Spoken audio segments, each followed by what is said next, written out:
It says, am I better off with a catch can with a return vent line to the supercharger on my 310 or 300 GTX instead of Riva?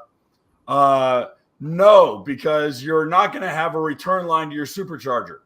What you're going to have is a full circuit, a completed circuit catch can.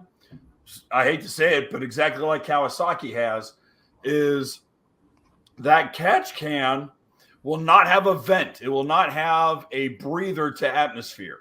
What it'll have is that breather line will go and connect with your cold air intake tube. All right.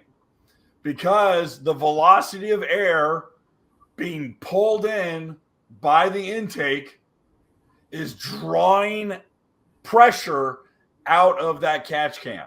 That catch can is fed by crankcase pressure and it's relieved by suction being pulled out of the intake.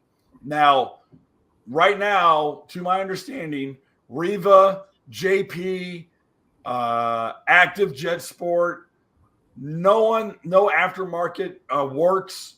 No one has a full circuit. I feel like Chris Farley. I don't let my scabs heal. I scare small children. But no one makes a full circuit catch can for the aftermarket.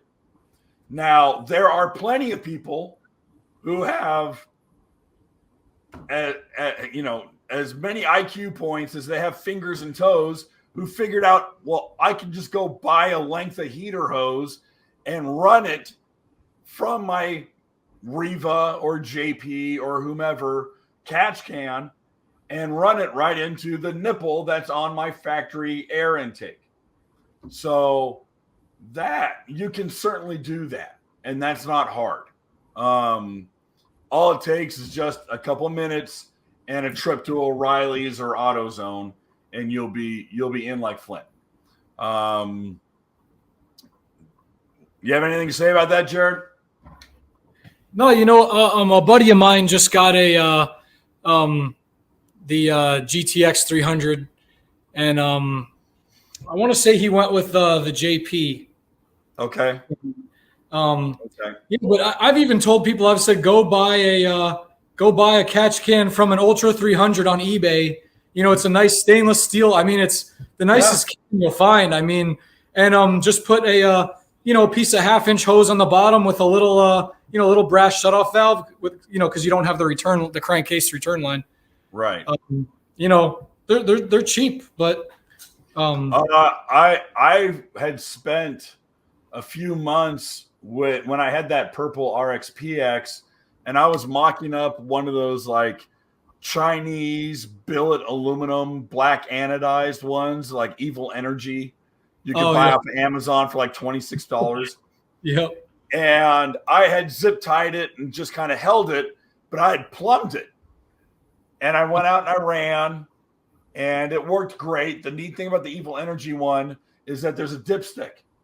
Oh, that's cool. And the dipstick will tell you how full it is, and then you literally just unscrew the bottom of the catch can. The top stays mounted, and you take it. It's a cup, and you can pour it. It's contaminated oil. You don't really want to use it. Yeah.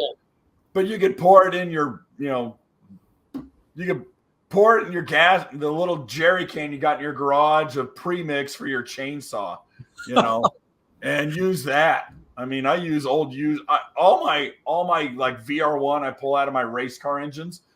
It all goes in my premix. So, all right. Well, synthetic. So the VR1's good stuff. Yeah. Hey guys, thanks for hanging out. This clip was taken from our weekly podcast that we record here every Sunday night at 8 p.m. Eastern Standard Time. If you want to watch the whole video, you can go to the Watercraft Journal's YouTube channel, go to playlists, and then click on live sessions. You're going to see it there.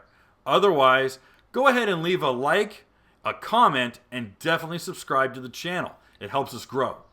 And again, thanks again for watching our videos, and we hope to see you soon.